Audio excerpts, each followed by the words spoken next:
In the previous section, we examined climate as a physical system shock, affecting agriculture, food, and water. But climate change does not stop at the natural world. It moves through institutions, health systems, cities, energy grids, and global supply chains. What begins as environmental stress becomes economic pressure.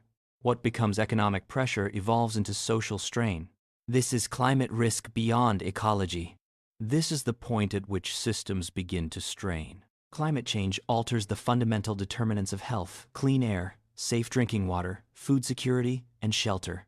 The World Health Organization estimates that between 2030 and 2050, climate change could cause approximately 250,000 additional deaths every year, driven by malnutrition, malaria, diarrheal disease, and heat stress. Direct health-related economic losses are projected to reach between $2 and $4 billion annually by 2030. As temperatures rise and rainfall patterns shift, vector-borne diseases expand into new geographies. Heat waves intensify mortality, particularly among the elderly and the urban poor. Health systems, especially in developing regions, are not built for sustained climatic stress. And when public health systems weaken, broader social stability begins to erode. Climate change does not create vulnerability in isolation.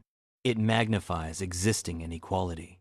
Recent global shocks, including the pandemic and climate-related disasters, have pushed more than 100 million people back into poverty. The most exposed are those dependent on agriculture, fisheries, and low-wage informal work sectors directly tied to climate stability. Crop failure reduces income. Rising food prices reduce purchasing power. Extreme weather destroys homes, savings, and small businesses. For fragile economies, repeated climate shocks can translate into chronic instability. Poverty becomes harder to escape. Climate risk, therefore, is not merely environmental. It is developmental and deeply structural. Human civilization has historically flourished along coasts and river deltas. Ports, trade routes, fertile plains, and urban centers emerged where land meets sea. Today, nearly 900 million people live in low-lying coastal zones exposed to rising sea levels and intensifying storm surges. Since 2000, the frequency and severity of extreme coastal flooding events have increased significantly. Major cities, ports, industrial corridors, and logistics hubs are increasingly vulnerable. The risk is not confined to property damage. It extends to transport networks, power systems, sanitation infrastructure, and financial assets. As sea levels rise and storms intensify, the question is no longer whether adaptation is required, but whether adaptation can keep pace with the rate of change. When coastal systems strain, economic systems strain with them. The energy system lies at the center of modern civilization.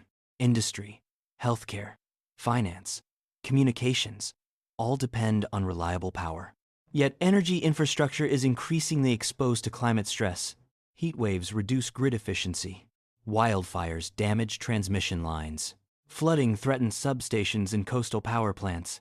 Extreme weather events are already generating billions of dollars in annual infrastructure losses. Hydropower depends on stable rainfall patterns. Thermal plants depend on water availability for cooling. Even renewable systems are sensitive to shifting wind, solar, and precipitation patterns. When power systems fail, the disruption cascades outward, from hospitals to data centers to transport networks.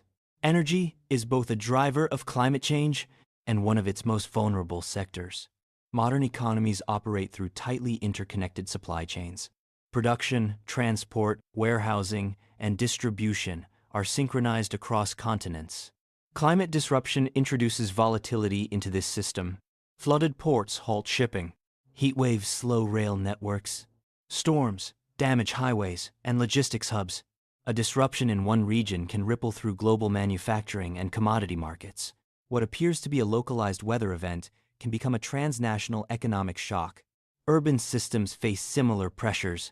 Drainage, sanitation, housing, and transport networks are often designed for historical climate patterns, not emerging extremes. When infrastructure fails, cities become vulnerable nodes within a global system. Climate risk is now embedded in trade, production, and urban life itself. Climate change is often framed as an environmental issue, but as we have seen, Its consequences extend deeply into human systems, health, poverty, cities, energy, and global trade. These systems strain because the ecological foundations beneath them are shifting. Oceans are warming, forests are burning, ice sheets are retreating, biodiversity is declining. Human institutions cannot remain stable if the natural systems that sustain them are destabilized. To understand the full scale of risk, we must now turn back to the biosphere itself. In the next section, we examine ecological systems under disruption and the planetary processes that ultimately determine the resilience of civilization.